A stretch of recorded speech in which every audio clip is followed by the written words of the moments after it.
I pressed play. My brother-in-law's voice filled the conference room. Clear, confident, recorded 5 days earlier in our garage while my 11-year-old son crouched behind a stack of storage bins with his phone held steady in both hands. The kid won't need that trust fund for 10 years. I can use it now. David's face went white, then gray. Then he collapsed back into his chair like someone had cut his strings. My sister grabbed his arm. My mother's mouth opened, but nothing came out. 43 people sat frozen around the table we'd reserved for what was supposed to be a pleasant family investment discussion. I let the recording play for another 90 seconds. David explaining to his business partner exactly how he planned to access my son's trust, the fees he'd bury, the timeline he'd constructed, the story he'd already prepared about market fluctuations and necessary reallocation. My son had captured all of it. And I finally stopped the playback. The silence felt like pressure against my eardrums. Someone's coffee cup was still raised halfway to their mouth. My sister's hand was still on David's arm, but her fingers had gone rigid. I looked at David, just looked at him. "I have 4 copies of this recording," I said. "My attorney has heard it, the trustee has heard it, and I need everyone in this room to understand something about what happens next." David tried to stand. His legs wouldn't hold him. Some people in my family still think I went too far with what I did after that moment. They are not entirely wrong about the scope of it, but they started this, and I need you to tell me if you would have done differently. Let me tell you how we got here. The meeting was in the private dining room of a restaurant my family had used for milestone gatherings since I was 7. My mother's birthday, my father's retirement party. The room had cream-colored walls and lighting that made everyone look softer than they were in real life. I'd arrived early and chosen my seat, back to the window, clear view of the door, my phone on the table next to my water glass with the recording already cued. I'd practiced pressing play without looking down. Muscle memory. Patricia Reyes, my attorney, sat 3 chairs to my left. She looked like she was there for the salmon, not the confrontation. Perfect. My son wasn't at the meeting. He was at his best friend's house playing video games and eating pizza. Safe, away from what was about to happen. He'd done his part already. He'd been brave in a way that still made my chest tight when I thought about it. 5 minutes of recording without making a sound. Then coming to find me in the kitchen and saying, "Mom, I think you need to hear something." That was 4 days before the family meeting. For days I'd spent building what came next. David walked in at exactly 6:15 in the evening looking relaxed. Confident, he'd worn a blazer. He smiled at my mother and kissed my sister's cheek and nodded at me like we were all friends here, like he hadn't been planning to steal from a child. The trust fund was worth $420,000. My son's father had died when he was 2. The settlement and life insurance had been placed in trust until my son turned 21. David was not the trustee. He had no legal access. But he was my sister's husband, and he'd been CC'd on enough email chains about the trust's quarterly statements that he knew exactly how much was there and exactly who managed it. He thought that was enough. I didn't yell when I pressed play. I didn't announce what I was doing. I just started the recording mid-conversation while David was talking about diversification strategies. His own voice cut through his sentence. "The kid won't need that trust fund for 10 years. That's when his face changed. I grew up in a family that valued appearances. My mother had a way of smiling while delivering criticism that made you feel like you were the one being unreasonable for having feelings about it. My sister learned it early. I never quite managed the smile part. "You're too sensitive," my mother told me when I was 14 and crying about something my sister had said. She was joking. "You take things too seriously," she said when I was 19 and angry about being left out of a family investment opportunity. That was for people who understand business. "You need to be more realistic," she said when I was 23 and told her I was going to start my own consulting firm. "Maybe find something more sustainable first." I didn't argue with her. I'd learned by then that arguing just gave her more material. Instead, I went home and signed my first contract, $12,000 for a 3-month project. Small, but mine. My sister married David when I was 26. He worked in wealth management. He drove a Mercedes and wore expensive watches and talked about his clients like they were slightly amusing children who needed his guidance. My mother loved him immediately. At the wedding reception, David pulled me aside. "Your mother mentioned you're doing some consulting work," he said. "If you ever want real advice about building wealth, let me know. I work with people who actually understand money." I was closing $70,000 in contracts that quarter. I smiled and thanked him and went back to my table. The pattern started small. Family dinners where David would explain basic investment concepts to me like I'd never heard of compound interest. Holiday gatherings where my sister would pat my hand and say, "It must be hard trying to build something on your own." My mother's book club friends being told, "My youngest is very independent. She does some kind of consulting. We're not entirely sure what." I didn't correct them. But I opened my laptop after those dinners and signed contracts and built client relationships and grew something they had absolutely no idea existed. When my son was 5, I closed my first 7-figure year. I didn't tell my family. What would I say? They'd already decided who I was. My sister called me that Christmas. "David and I have been talking," she said. "We know things are probably tight for you, with the economy and everything. If you need help with your son's expenses, we can contribute to his college fund." I had $83,000 in his college fund already. I'd started it the year he was born. "That's generous," I said. "Thank you. We just want to help," she said. "Family takes care of family." 2 weeks later, David mentioned at Sunday dinner that he'd restructured a client's entire portfolio and saved them from a terrible investment decision. "Some people just don't have the instinct for this," he said, looking at me. "It's not their fault. Not everyone can think strategically about money." I'd signed a consulting contract that morning worth more than David's annual salary. I smiled and asked him to pass the bread. If you have ever been counted out by someone who should have known better, you already know what that silence feels like. It's not weakness, it's patience. The garage incident happened on a Tuesday afternoon. My son had been looking for his bike helmet. David and his business partner were standing near David's car, talking. They didn't see my son crouched behind the storage shelves. My son told me later that he almost said something, almost stood up and asked about his helmet, but something about David's tone made him stay quiet. "The trust fund is just sitting there," David was saying. "$420,000. The trustee sends quarterly reports, but he's not actively watching every transaction. I can move portions of it through the reallocation process, small amounts, spread over time." "What about the mother?" the business partner asked. David laughed. "She doesn't understand finance. She'll sign whatever the trustee recommends, and I've already established a relationship with him. He trusts my judgment." My son held his phone up and pressed record. "The kid won't need that trust fund for 10 years, David said. "I can use it now. By the time anyone notices, I'll have returned it with interest. Probably. And if not, what's she going to do?" She can barely manage her own finances. 5 minutes of detailed planning, dollar amounts, timeline, the specific fees David would invent to mask the transfers. My son stayed quiet until they left. Then he found me in the kitchen. "Mom," he said, "I think you need to hear something." I listened to the recording twice. Then I called Patricia. "How fast can you file an emergency motion to remove him from any advisory capacity?" I asked. "Before noon tomorrow," she said. "But if you're planning what I think you're planning, we need to be smart about this." "I'm planning something bigger than an emergency motion," I said. "Good," Patricia said. "Let's build it properly." I didn't confront David that day, or the next. I smiled at family dinner that weekend and listened to my sister talk about their upcoming vacation and let my mother tell me about a job opening she'd heard about that might be perfect for me. Administrative assistant. Good benefits. "You should apply," she said. "It would be stable." "I'll think about it," I said. David patted my shoulder on his way to get more wine. "Sometimes stability is worth more than ambition," he said. I'd cleared $2.3 million the previous year. I went home that night and called my accountant, then my financial advisor, then Patricia again. "I want a complete audit of everything," I said. "Every account, every asset, every protection we can build. And I want it documented in a way that someone with no financial background can understand in 30 seconds. "You're going to show them," Patricia said. "I'm going to show everyone," I said. The family meeting was my mother's idea. She'd been talking about getting everyone together to discuss long-term planning, estate strategies, investment coordination. She'd mentioned it at Sunday dinner 3 weeks earlier. "We should be smart about this as a family," she'd said. "David can guide us." I'd suggested the private dining room, neutral territory. Room for everyone. My mother loved the idea. I didn't tell her I'd invited Patricia, or that I'd prepared documents, or that I'd spent 2 weeks building something that would change every assumption they'd ever made about who I was and what I was capable of.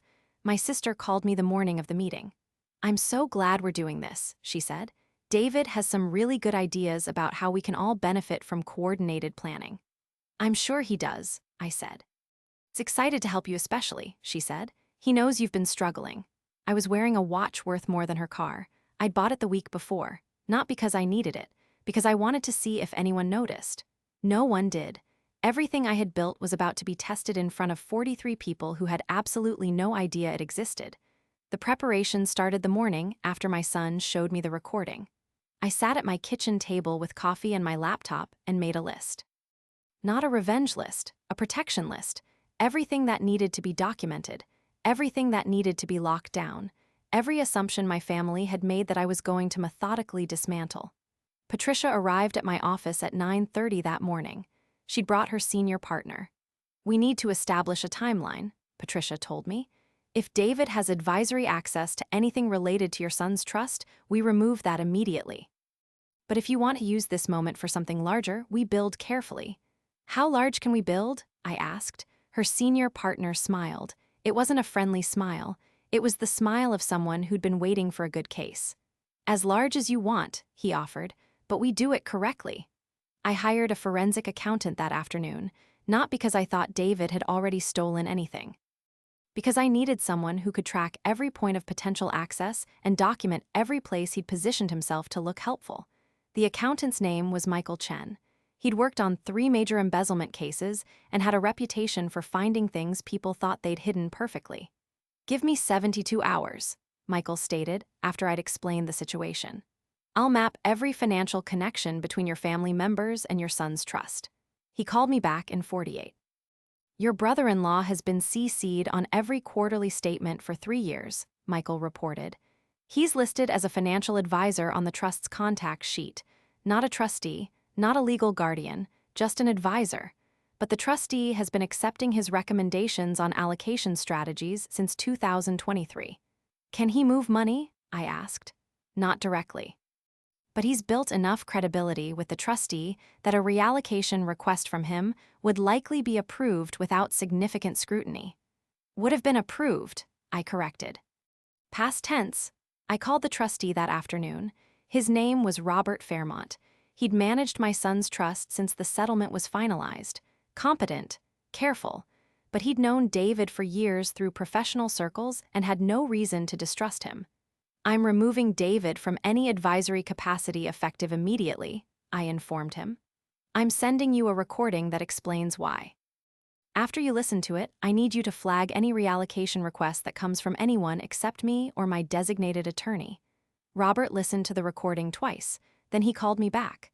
"I've documented everything," he confirmed. "David is removed from all contact lists. Any request that even mentions your son's trust gets escalated to you directly. I'm sorry I didn't catch this sooner." "You didn't have a reason to look," I pointed out. He was careful. "Not careful enough," Robert noted. "The first close call happened 6 days before the family meeting. My sister invited me to lunch, just the 2 of us. Sister time. She'd chosen a restaurant near her house that served salads with names like Harvest Goddess and Urban Zen. "I wanted to talk to you about the family meeting," she mentioned after we'd ordered. "David has some ideas about setting up a family investment pool. Everyone contributes what they can. He manages it. We all benefit from his expertise." I took a sip of water, kept my face neutral. "What kind of contributions are you thinking?" I asked. "Whatever makes sense for each person's situation." She reached across the table and squeezed my hand. "We know you probably can't contribute much right now. That's fine, you'd still benefit from the growth. That's generous. David really wants to help you." Her voice had that particular kindness that made my teeth ache. "He knows being a single mother is hard. Financially, I mean." My phone buzzed. A text from my accountant. The final asset documentation was ready. Everything I owned. Everything I'd built, formatted into a presentation that would take 90 seconds to understand and permanently shatter every assumption my sister had just voiced. I silenced my phone. "I'll think about it," I promised. "David was hoping you'd be open to it." She leaned forward. "He mentioned that your son's trust could be part of the family pool. Combined resources grow faster, and David would make sure everything is managed properly." There it was, the actual ask. Dressed up as help but aimed directly at the $420,000 David wanted access to. "The trust has its own management structure," I responded carefully. "I know, but David thought that as family, we could restructure it to be more efficient." She smiled. He's really good at this. You should trust him. I finished my salad, changed the subject to her upcoming vacation, let her talk about resort choices and excursion packages. When we left, she hugged me and whispered, "I'm so glad we're all going to be working together on this." I drove home and called Patricia. "They're accelerating," I noted. "My sister just pitched the family investment pool. She specifically mentioned restructuring my son's trust. Did you commit to anything?" I said I'd think about it. "Good. Let them think you're considering it. Let them think the family meeting is going to go their way." Patricia paused. "Are you ready for what happens when you show them the truth?" I thought about my mother's face when she realized I wasn't the struggling single mother she'd been pitying for years. My sister's expression when she understood I'd been listening to her condescension while sitting on more money than she'd probably ever see. David's complete collapse when he realized I'd documented everything. "I'm ready," I confirmed. The second close call happened at Sunday dinner 8 days before the meeting. My mother had made pot roast. The house smelled like my childhood. 20 people crowded around tables that had been pushed together in the dining room. My aunts, my cousins, David's parents, everyone talking over each other in that particular way large families do when they think they're close. David stood up during dessert, tapped his wine glass with his fork. "I want to talk about something important," he announced. "We have an opportunity as a family to really build something together. Coordinated wealth management. Professional oversight, real growth for everyone." My mother beamed at him. My sister squeezed his hand. "Some of us have been more fortunate than others." David looked around the table. His eyes landed on me for just a moment. "But family means we lift each other up. We share resources. We make sure everyone is taken care of." My Aunt Karen nodded enthusiastically. "That's beautiful, David. At the family meeting next week, I'm going to present a structure that lets us do this properly." He raised his glass. "To family, and to taking care of each other." Everyone drank, everyone smiled. My cousin Sarah leaned over and whispered to me, "This is so great. David is such a good man." Under the table, my phone buzzed. Michael Chen had sent me the final forensic report. 63 pages documenting every financial touchpoint between David and my son's trust. Every email. Every recommendation. Every time he'd positioned himself as the expert who should be trusted with decisions. I raised my glass with everyone else. After dinner, David cornered me in the kitchen while I was rinsing dishes. "I'm glad you're coming to the meeting," he mentioned. "I know financial planning isn't your strength, but it's important you understand what we're building." "I appreciate you including me." "Of course." He picked up a dish towel, started drying a plate, playing the helpful brother-in-law. "Your mother mentioned you might be looking for something more stable work-wise. If you want, I can introduce you to some people. Maybe we can find you something with benefits, a real career path." I just signed a 3-year consulting contract worth $4.7 million. The ink was barely dry. "That's thoughtful," I replied. "Your son is getting older. You need to think about his future." David set down the plate. His voice dropped into what I'm sure he thought was confidential and caring. "The trust fund will help with college, but there's a lot of years between now and then. If you're struggling, we can discuss some options." Options? Ways to access some of that money early, for emergencies, for his immediate needs. David smiled. "I've worked with the trustee before. He trusts my judgment. If you needed something restructured, I could facilitate that." There it was again. The same pitch my sister had made at lunch, but this time with David saying it directly. Offering to help me access my own son's money, positioning himself as the necessary intermediary, the expert I should trust. I dried my hands on a towel. "I'll keep that in mind," I stated. "Just want to help," David assured me. "Family takes care of family." My mother walked into the kitchen carrying more dishes. "What are you two talking about?" "Just discussing the future," David answered. "Making sure everyone is positioned well." My mother smiled at him. Then looked at me with that particular expression that meant she was about to say something she thought was helpful. "You're lucky to have David looking out for you," she declared. "Not everyone has family who understands money." I thought about the documentation sitting in Patricia's office, the recordings, the forensic accounting, the carefully built case that was going to unravel everything my mother thought she understood about who in this family actually understood money. "You're right," I agreed. "Not everyone does." That night, I couldn't sleep. I kept thinking about my son crouching behind those storage bins. 11 years old and brave enough to record evidence instead of running. Smart enough to know something was wrong even when the adult in the room sounded confident and professional. I got up at 2 in the morning and went to his room. Watched him sleep for a while. He looked so young, too young to have already learned that family doesn't always mean safety. But he'd learned it, and he'd protected himself. And now I was going to make sure he never had to do that again. The third close call happened 3 days before the meeting. My mother called and asked me to come over early, before everyone else arrived. She wanted to talk. I drove to her house wondering if David had told her about the kitchen conversation, if she'd somehow sensed that something was wrong, if the whole plan was about to collapse before I'd even executed it.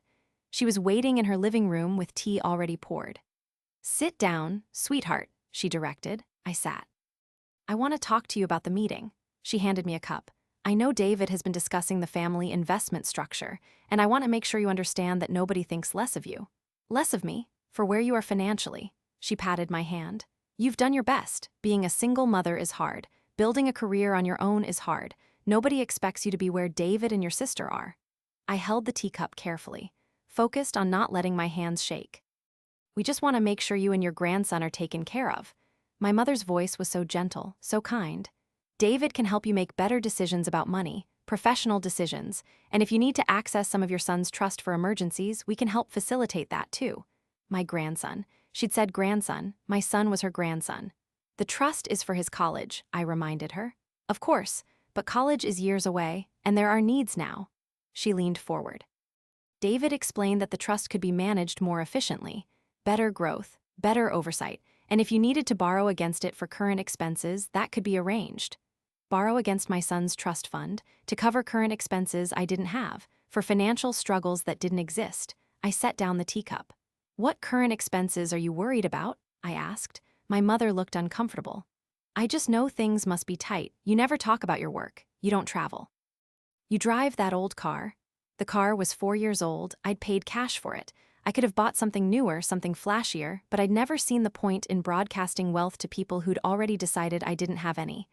"I'm managing fine," I told her, "but you could be doing better than fine." She squeezed my hand. "That's what family is for. Let David help you. Let us help you. Stop trying to do everything alone."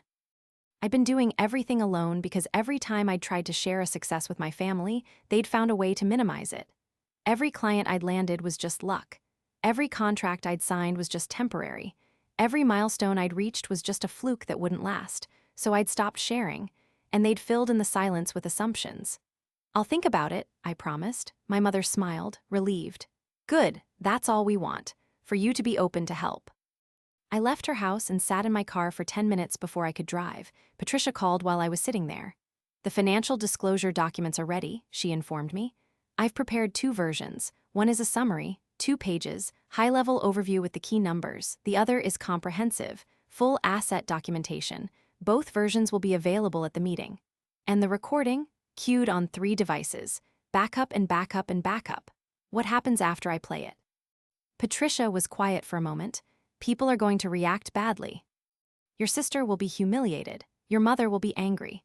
David will try to explain it away or claim the recording is taken out of context. And legally, David has no criminal exposure unless he actually moved money, which he hasn't, but you'll have grounds for a restraining order if needed. More importantly, you'll have documented evidence that protects your son permanently. No court would ever give David access to that trust after this." "That's all I need," I confirmed. "No," Patricia corrected. "That's the baseline. What you need is for your family to understand who you actually are, what you've actually built. That's harder than legal protection. They're going to hate me. Some of them will. Some of them will be embarrassed. Some of them will finally see you." Patricia paused. "Are you sure you want to do this in front of 43 people? I thought about my son's recording, his steady voice when he'd brought me his phone, the way he'd looked at me and said, "I got proof, Mom." So they can't lie about it. He'd been brave enough to gather evidence when it mattered. I could be brave enough to use it. "I'm sure," I replied. The day before the meeting, I went to my office and pulled together everything I'd built, not for the presentation, just for me, a reminder of what was real. Contracts signed and fulfilled. Client testimonials, revenue statements, business awards I'd never mentioned to anyone in my family. The paperwork from the house I'd bought 2 years ago under an LLC. The investment accounts I'd opened. The college fund that was already fully funded plus 20%. I'd built something substantial, something that didn't need their approval or their understanding. Something that existed whether they acknowledged it or not. But I was tired of it existing in silence. I was tired of watching David position himself as the financial expert while sitting on half my net worth. I was tired of my sister's gentle condescension while she planned vacations I could have bought outright. I was tired of my mother's worried face every time money came up, like I was one emergency away from destitution. Mostly, I was tired of protecting their assumptions about me more carefully than they'd ever tried to protect my son. That night, I picked up my son from his friend's house. We stopped for ice cream on the way home. "Is tomorrow the big meeting?" he asked. "Tomorrow is the meeting," I confirmed. "Are you going to play the recording?" "I am." He was quiet for a moment, eating his ice cream, thinking, "Uncle David is going to be really mad," he observed. "Probably. Grandma too?" "Maybe." "Good," my son declared. "They should have been nicer to you." I looked at him. 11 years old and already understanding that kindness should be measured by actions and not words. That family should mean protection and not just proximity. "Thank you for being brave," I mentioned. "For recording what you heard, that took courage." "You're always brave for me," he responded. "I wanted to be brave for you." I drove home with my chest tight and my resolve absolute. Everything I'd built over the past 2 weeks was ready. The documentation, the legal protections, the carefully prepared disclosure of exactly who I was and what I'd accomplished while they weren't paying attention. Tomorrow, 43 people were going to walk into that dining room expecting a pleasant family investment discussion led by David. They were going to get something else entirely. I arrived at the restaurant at 5:45 in the evening, 15 minutes early. The private dining room was already set up. Long table, cream walls, soft lighting that made everyone look like they belonged in a family portrait instead of what was about to happen. Patricia was already there. She'd come even earlier. Her briefcase sat on the chair beside her. Inside were 2 versions of the financial disclosure, the summary and the comprehensive, both printed on heavy paper that felt substantial when you held it. I want to know if you would have said what I said next, because I still think about it. My mother arrived at 6:05 with my sister and David. They were laughing about something. My mother kissed my cheek. My sister hugged me. David shook my hand like we were colleagues at a networking event. "This is going to be great," my sister whispered. David has been working so hard on the presentation.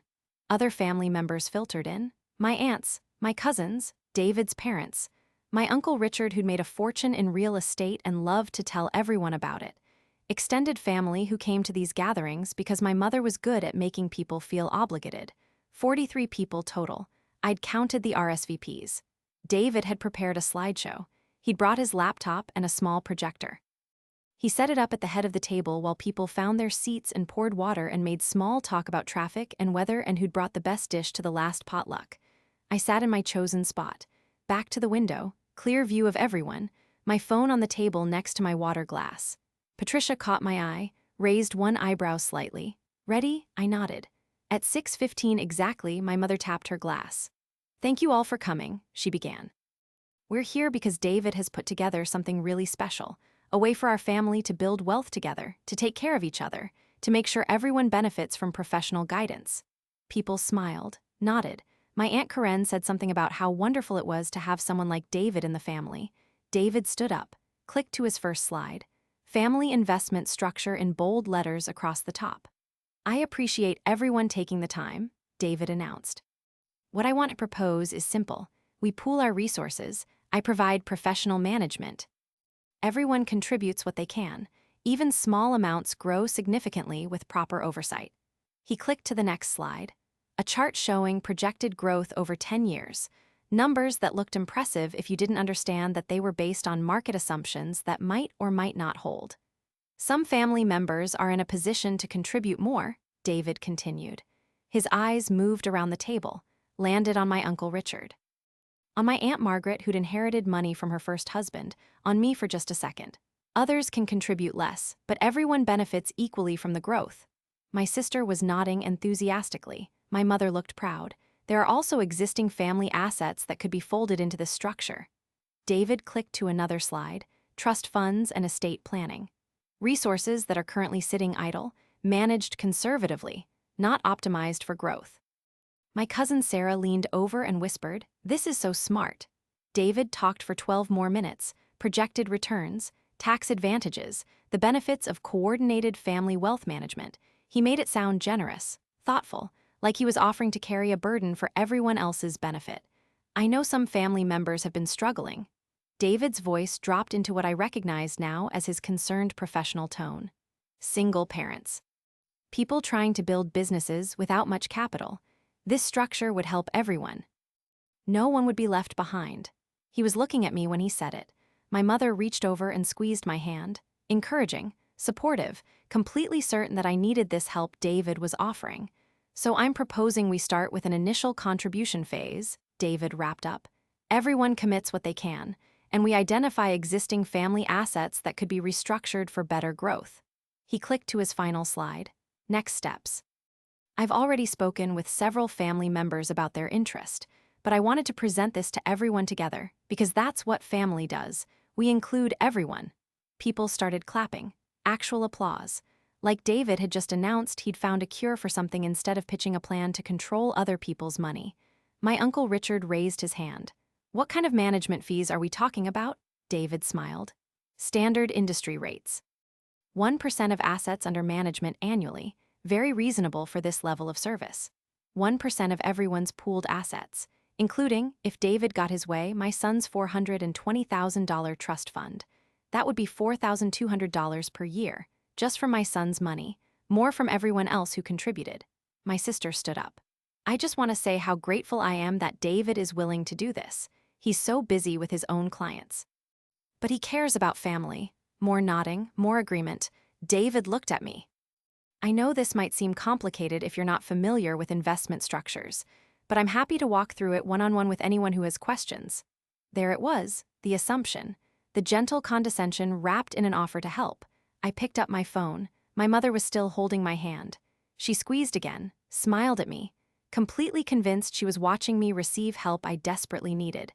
I pulled my hand away gently, stood up. Before we move forward, I began, I think everyone should hear something. David's smile didn't falter. Of course, do you have questions about the structure? Not questions, I clarified. Information. I pressed play. David's voice filled the room, clear, confident, recorded 8 days earlier in our garage. The kid won't need that trust fund for 10 years, I can use it now. The room changed, not slowly, instantly, like someone had opened a door and let in cold air. David's face shifted. The smile disappeared, something else took its place. Recognition, then calculation, then panic moving underneath a layer of control that was already cracking. My sister's hand was still raised from when she'd been gesturing enthusiastically. She lowered it slowly, looked at David, looked at me. By the time anyone notices, I'll have returned it with interest. Probably. My mother's mouth opened. Nothing came out. And if not, what's she going to do? She can barely manage her own finances. I let it play.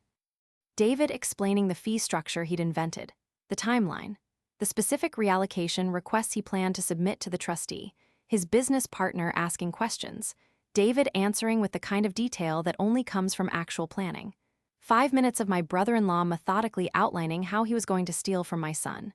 When it finished, I stopped the playback. Nobody moved. David tried to stand. His legs wouldn't support him properly. He grabbed the edge of the table. That's out of context, he managed. Is it? I didn't make it a question. You don't understand what you heard. His voice was different now. Higher, faster. That was a theoretical discussion, a hypothetical scenario. Hypothetical, I repeated. My sister found her voice. There has to be an explanation. There is an explanation. I looked at her directly. David was planning to steal from your nephew, from my son. Using access he positioned himself to have by pretending to be a helpful family member. That's not what that was. David's hands were flat on the table now, holding himself up. You're misinterpreting. Patricia opened her briefcase, pulled out the first document, slid it down the table toward David. This is the forensic accounting report, Patricia stated. 63 pages documenting every email, every recommendation, every point of contact between you and the trust, including the reallocation requests you've already submitted. David stared at the document. Didn't touch it. You submitted 4 reallocation requests in the past 18 months, I noted. Small adjustments, testing the trustee's responsiveness, building credibility. The forensic accountant calls it groundwork. My mother finally spoke. This has to be a misunderstanding. It's not. I pulled out my phone again, pulled up my text exchange with Robert Fairmont, the trustee, held it where she could see. The trustee confirmed it.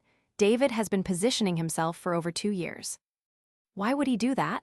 My Aunt Karen's voice was small, confused. David has his own money. Does he? I looked at David. How much exactly? Because the forensic report includes your financial disclosures from when you filed as an investment advisor. Should we talk about those numbers? David's face did something complicated. My finances are private. So is my son's trust fund, but you seemed very interested in that. My sister stood up. Her chair scraped against the floor. Stop attacking him. There's obviously an explanation. The explanation is in the recording, I replied. He thought the kid wouldn't need the money for 10 years. He wanted to use it now. He believed I was too incompetent to notice. You're twisting this. David's voice was getting louder, defensive. That conversation was taken completely out of context. I was discussing theoretical portfolio management strategies. With your business partner, in my garage, about my son's specific trust fund. Theoretical, silence. If you're still here, hit like, I need to know you saw that. My Uncle Richard was watching David with an expression I couldn't quite read. Not angry, analytical. He'd built his own fortune. He recognized calculation when he saw it. I want to hear the rest of it, my uncle stated. There's more? My mother looked at me like I'd betrayed her by having more evidence. There's always more, Patricia answered. She pulled out the second document. This is the timeline of David's advisory relationship with the trust. Every quarterly statement he received, every recommendation he submitted, every conversation he had with the trustee where he positioned himself as the family financial expert acting in the child's best interest. She slid the document across the table. It was substantial, printed on both sides, detailed. My Aunt Margaret picked it up, started reading. Her face changed as she moved through the pages. This goes back 3 years, she observed. 3 years of building credibility, I confirmed. 3 years of small, helpful suggestions, all leading to the moment when he'd request a larger reallocation, and the trustee would approve it without significant scrutiny because David had established himself as trustworthy. That's not what I was doing. David's voice cracked slightly. I was genuinely trying to help. Help yourself, my Uncle Richard corrected. His voice was flat. This is textbook embezzlement groundwork. I've seen it in business. This is exactly how it starts. David turned to look at him. You don't understand. I understand perfectly. My uncle leaned back in his chair. You saw accessible money. You saw a trustee who trusted you. You saw a single mother you believed wouldn't notice. And you built yourself a runway. My sister grabbed David's arm. Tell them that's not true. David looked at her. Something passed between them, something that made her grip on his arm loosen. It's not what it looks like, David tried again, but his voice had no conviction anymore. Then what does it look like? I asked. Explain it to everyone. Explain what theoretical scenario requires you to say she can barely manage her own finances about the mother of the child whose money you're discussing. My mother made a sound, small, hurt. You said that? She asked David. About your sister-in-law? He says a lot of things. I pulled out the third document. The one Patricia and I had debated about including, the one we decided was necessary. This is a transcript of text messages between David and his business partner over the past 6 months, discussing my supposed financial incompetence, my lack of business acumen, how easy it would be to redirect funds through reallocation requests because I wouldn't understand the paperwork. I didn't slide this document down the table.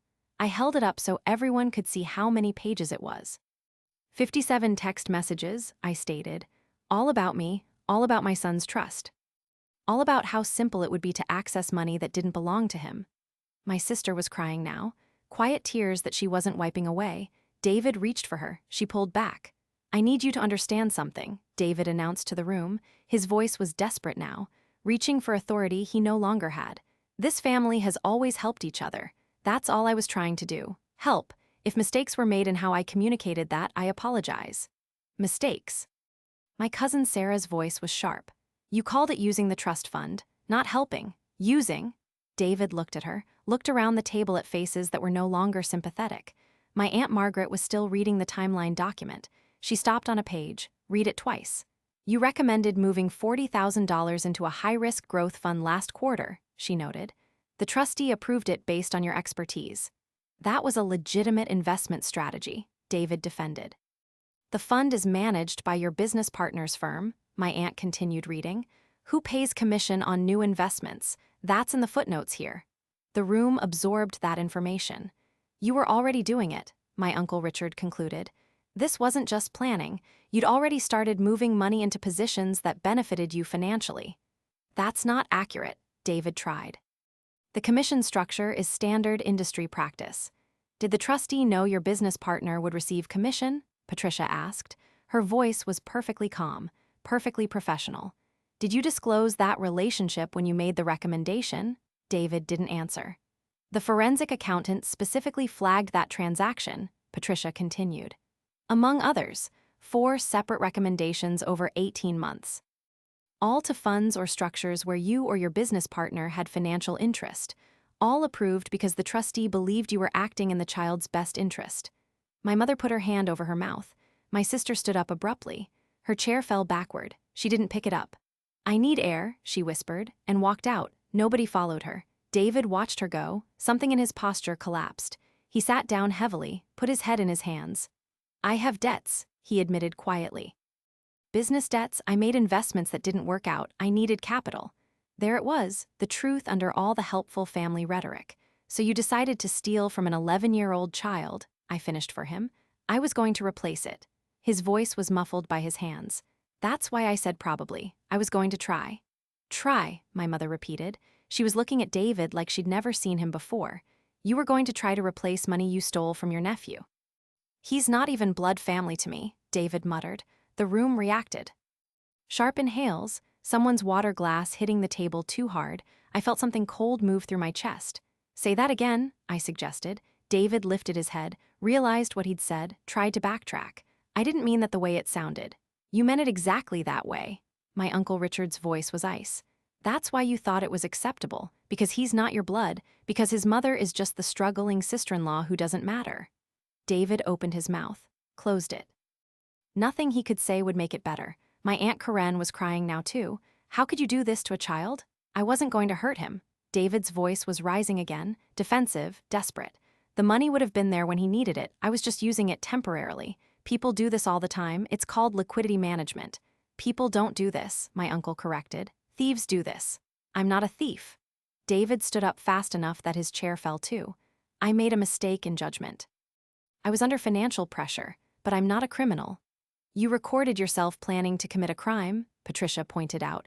"Or rather, you were recorded, which brings us to the next question. What happens now?" Everyone looked at me. I looked at David. "What happens now is you never speak to my son again," I stated. "You never contact the trustee. You never mention my family in any professional context. You resign from any advisory capacity related to any family member's finances." "You can't dictate that," David argued. "I can. And if you refuse, I file a police report. I provide them with the recording, the forensic accounting, and the evidence of funds already moved into commission-bearing investments without proper disclosure. Patricia has already outlined the criminal exposure. Would you like her to explain it to everyone?" David looked at Patricia. "Embezzlement. Fraud. Breach of fiduciary duty if the court determines you acted as a de facto advisor." Patricia's voice was clinical. "The recording establishes intent. The forensic accounting establishes action. You'd be looking at felony charges. I'm a licensed investment advisor." David's voice was shaking now. "That would destroy my career." "Yes," I agreed. "It would." "You do that to family?" my mother asked. But she was looking at David when she said it, not me. "He was going to do it to my son," I reminded her. "Your grandson, the child you just heard him say wasn't even blood family."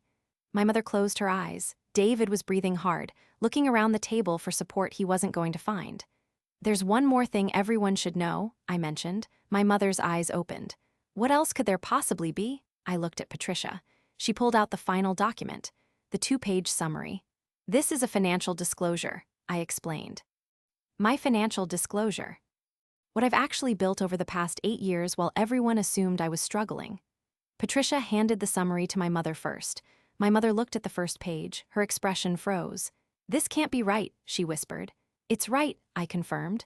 "Those are my business earnings, my assets, my net worth, all documented, all verified by my accountant."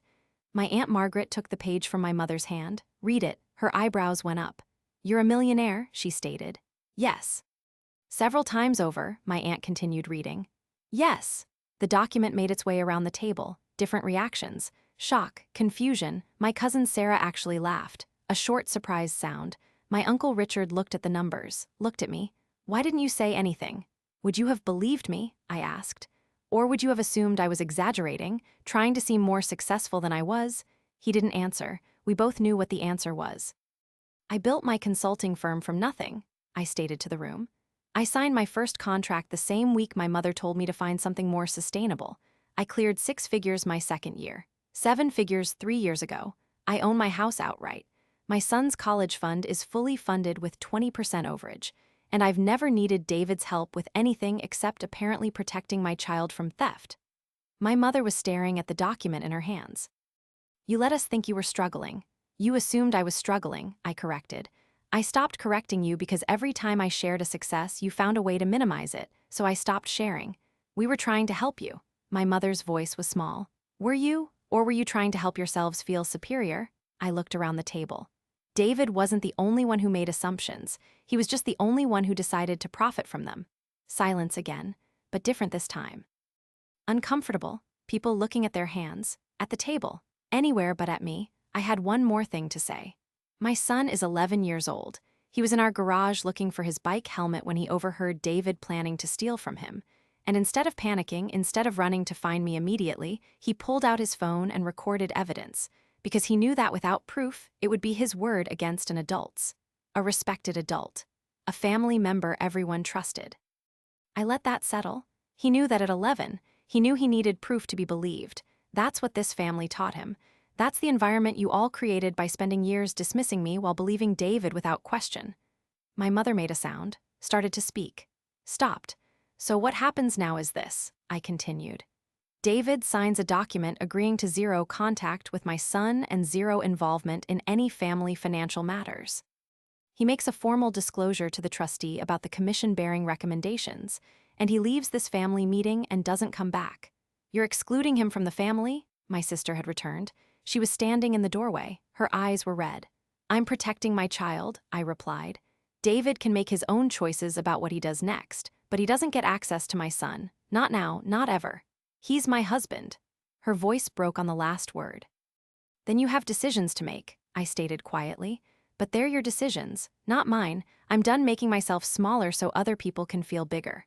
I stood up, gathered my phone, my water glass, my dignity that had been sitting in this room the whole time while people who claimed to love me discussed how to help me through poverty that didn't exist. Patricia will email the documents David needs to sign, I told the room. You all have my financial disclosure now. You can decide what you want to do with that information, but I'm finished with family meetings where people plan how to manage resources they don't have rights to. I walked toward the door. Wait, my mother's voice stopped me. We need to talk about this. We really don't, I responded without turning around. You need to think about why you spent years pitying someone who was doing better than most people at this table, and David needs to think about what he's willing to do next. But I don't need to be here for either of those conversations. You're just leaving? My Aunt Karen asked. I'm going home to my son, I clarified. The child David said wasn't even blood family, the child who was brave enough to protect himself when the adults around him were planning to steal from him. I looked back at David one more time. His head was down. His hands were still flat on the table. He looked smaller than I'd ever seen him. I really was going to replace it, he said quietly. You really weren't, I corrected. People who plan to replace money don't say probably. They don't build 3 years of groundwork for a temporary loan. They don't text their business partners about how easy it will be because the target is too incompetent to notice. I left before he could respond. Patricia followed me out. We walked through the main restaurant, past tables of people eating normal dinners, having normal conversations. No idea that 43 people in a private dining room had just watched a family implode. Outside, the air was cold, clean. I took a breath that actually filled my lungs. That was satisfying, Patricia observed. That was necessary, I corrected. Both can be true, she smiled slightly. What happens if David doesn't sign? Then we file charges, and I get a restraining order, and his career ends publicly instead of quietly. He'll sign, Patricia predicted. Yes, I agreed. He will. I drove home with the windows down, even though it was cold. I needed the air, needed to feel something other than the controlled fury I'd been carrying for 8 days. My son was still at his friend's house. I picked him up at 9. He climbed into the car with his backpack and his video game controller and the easy confidence of a child who didn't know yet that the adults in his life had just torn each other apart in a private dining room. How was the meeting? He asked. Complicated, I answered, but handled. Did you play the recording? I did. What did Uncle David do? He tried to explain it away. Then he told the truth. Then he apologized. Then he tried to defend himself. All the things people do when they get caught. My son was quiet for a moment. Is he going to jail?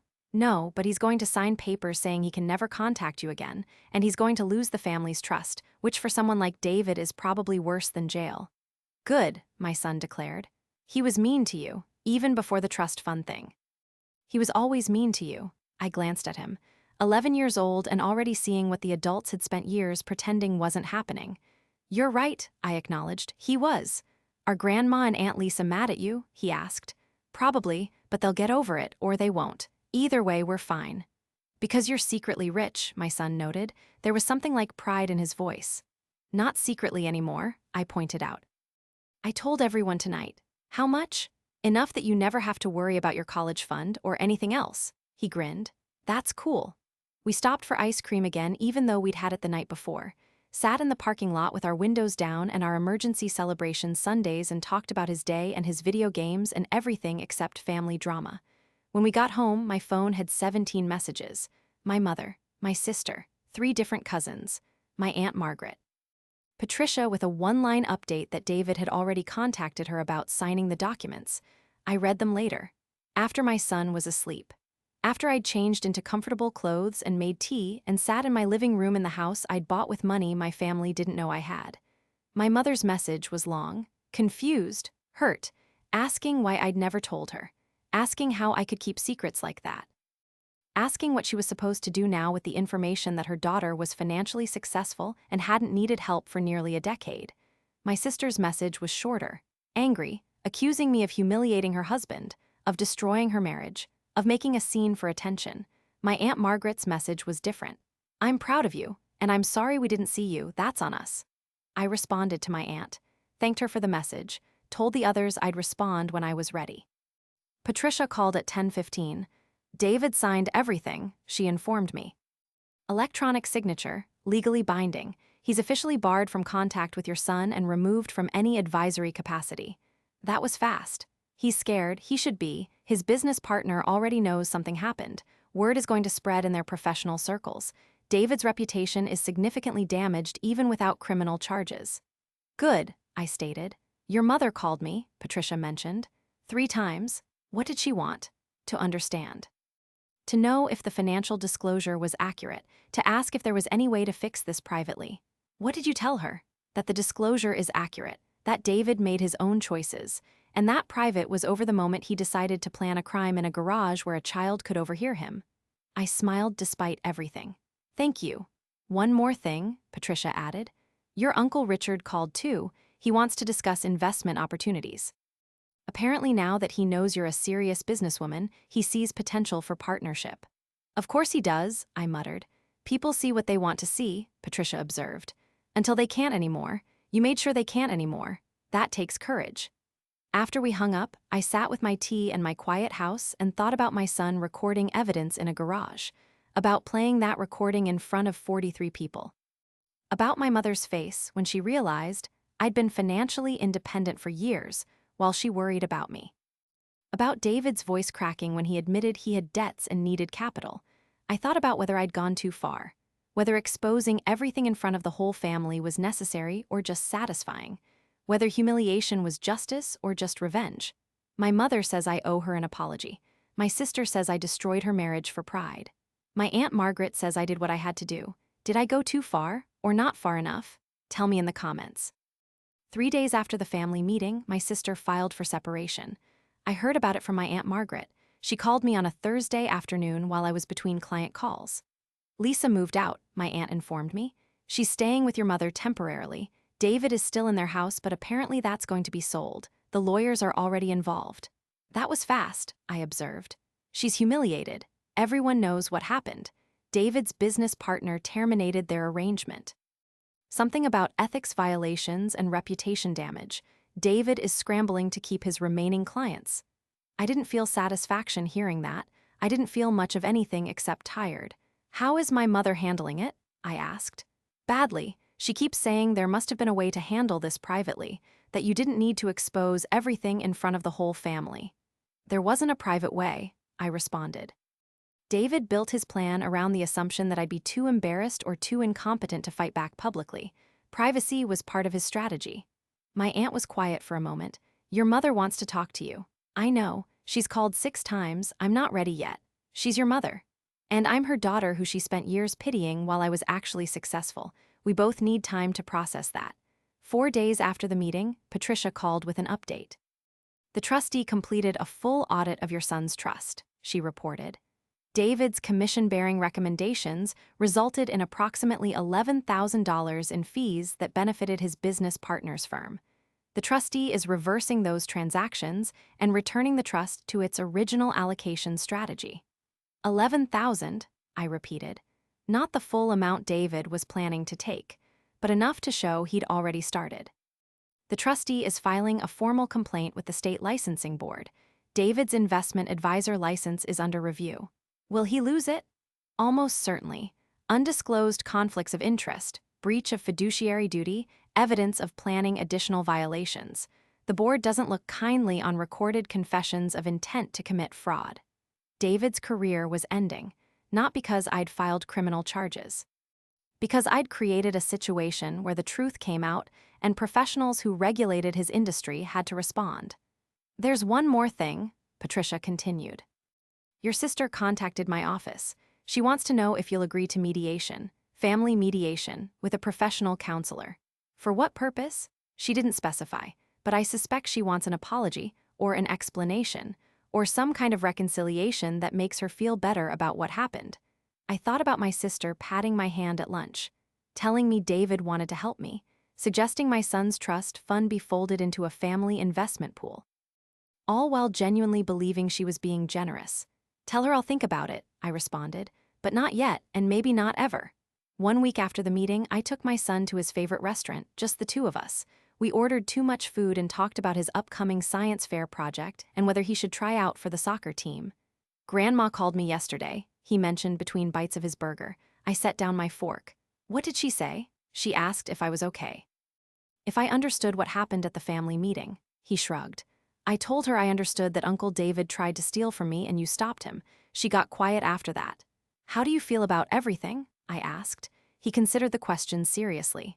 I feel like I did the right thing, recording him, telling you, and I feel like you did the right thing too, even if it made people mad.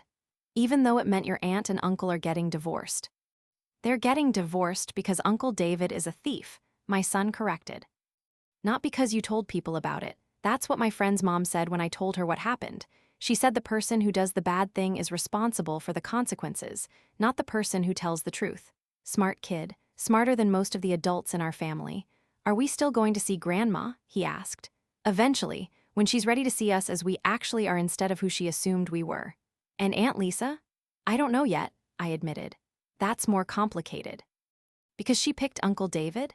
Because she's embarrassed and hurt and doesn't know how to be around me now that she knows I didn't need her pity.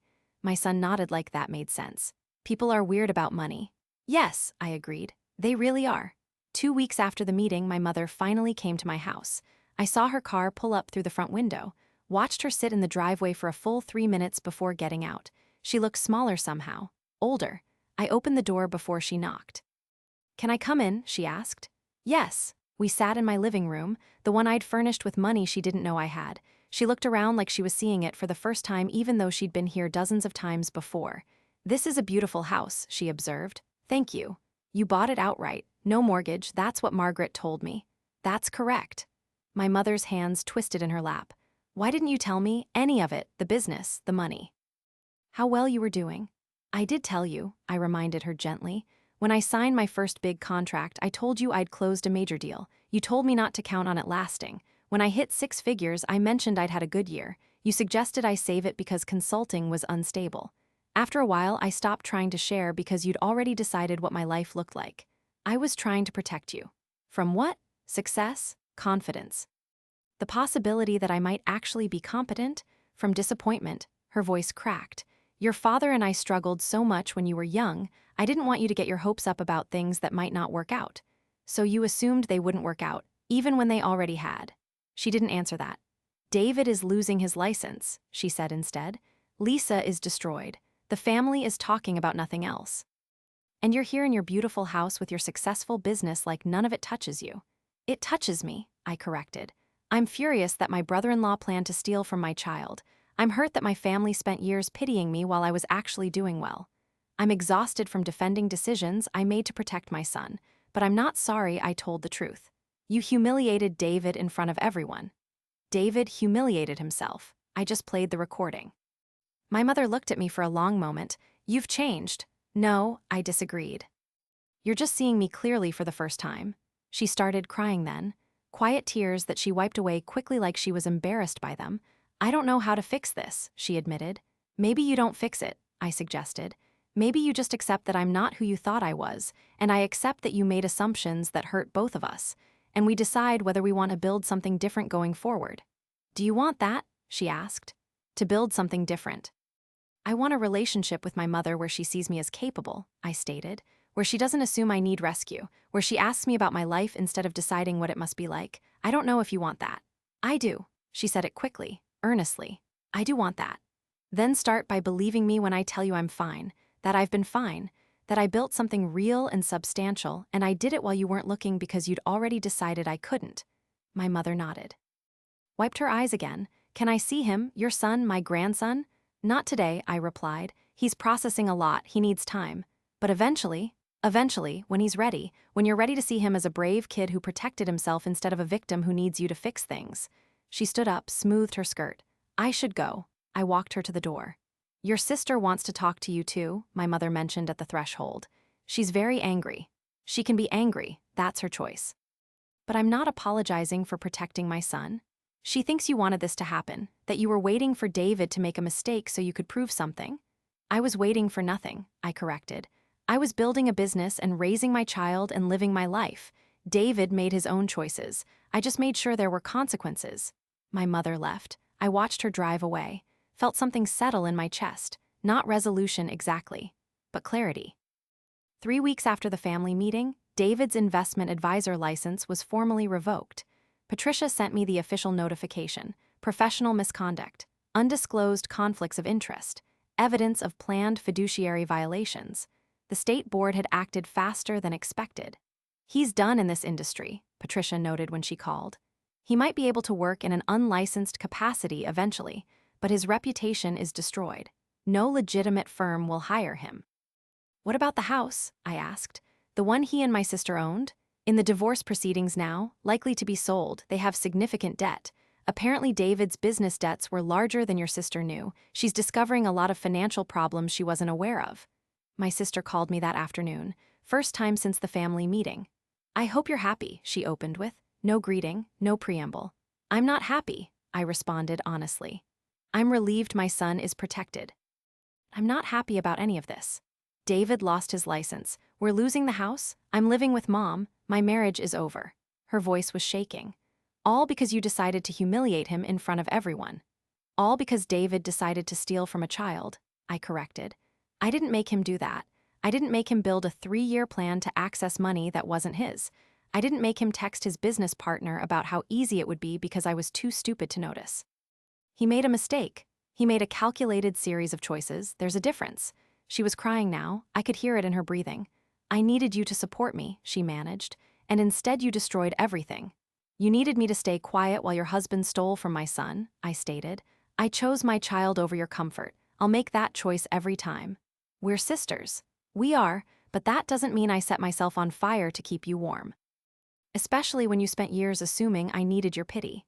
I never pitied you, but her voice said otherwise. You did. You patted my hand and talked about how hard single motherhood must be and suggested your husband help me make better financial decisions, all while I was sitting on more money than you'd probably ever see. That's pity.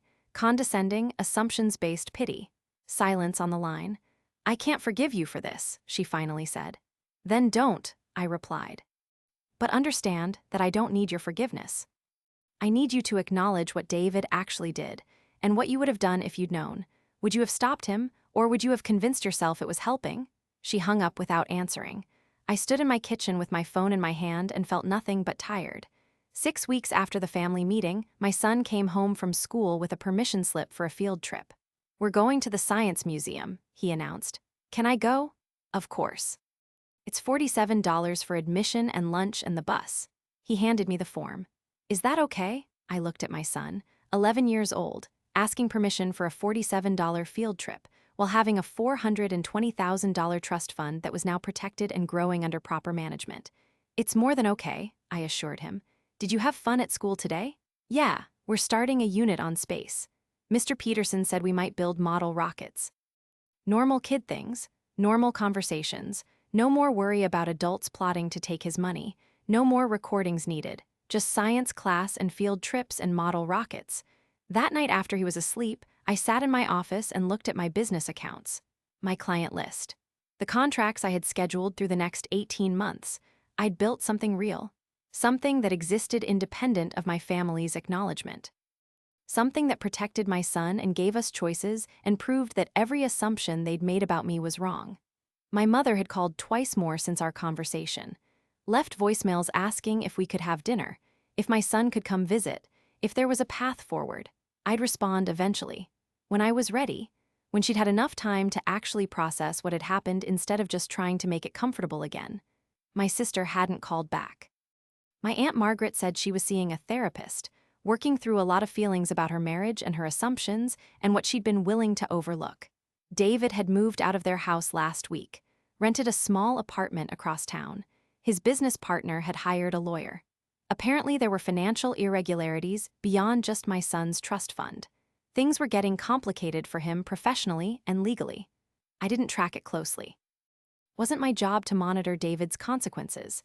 I'd done what I needed to do, protected my son, established boundaries, made it clear that access to my family required basic respect and honesty. The rest was up to them. My phone buzzed, a text from Patricia. The signed agreements are filed. David is permanently barred from contact with your son and from any advisory role regarding family finances. It's done, legally and completely done. I texted back a thank you, set my phone down. Let myself feel the weight lift. It was done. My son was safe. My family knew the truth. The assumptions that had shaped years of condescension and pity were shattered. Some relationships would recover, some wouldn't, but I'd stopped protecting other people's comfort at the expense of my own reality. That was enough. 2 months after the family meeting, my son and I went to the beach for the weekend. Just us. A spontaneous trip because I could afford it and because we both needed the break. We built sandcastles and ate too much ice cream and stayed up late watching movies in the hotel room. He didn't ask about the family drama, didn't mention David or the trust fund or the recording that had started everything. He was just a kid on vacation with his mom, happy, safe, loved. On the drive home, he fell asleep in the passenger seat. I drove with the windows cracked and the radio low and thought about the garage where this had all started, my son crouching behind storage bins. Recording evidence because he was smart enough to know he'd need it. He'd protected himself when the adults around him had failed to, and then I'd protected him the way I should have been protected all along, by refusing to be smaller, by refusing to stay quiet, by choosing his safety over their comfort. My mother would probably never fully understand. My sister might never forgive me. David would spend years rebuilding a career that would never reach the heights it might have. But my son was safe. The trust fund was protected, and I'd stopped pretending to be less than I was. I do not regret playing that recording. I do not regret the confrontation. I do not regret choosing my child over family harmony that was built on lies and assumptions. Some people in my family still think I went too far, that I could have handled it privately, that I destroyed relationships for pride. But my son sleeps peacefully every night. He doesn't worry about adults stealing from him. He doesn't question whether he'll be believed when he tells the truth. He knows his mother will protect him, even when it's hard, even when it costs relationships, even when it means standing alone. That's worth everything I lost, and more than everything I gained. So tell me, knowing everything that happened, knowing the consequences for my sister and my mother and David and the whole family dynamic, knowing that some relationships may never recover, did I go too far or not far enough? Tell me in the comments.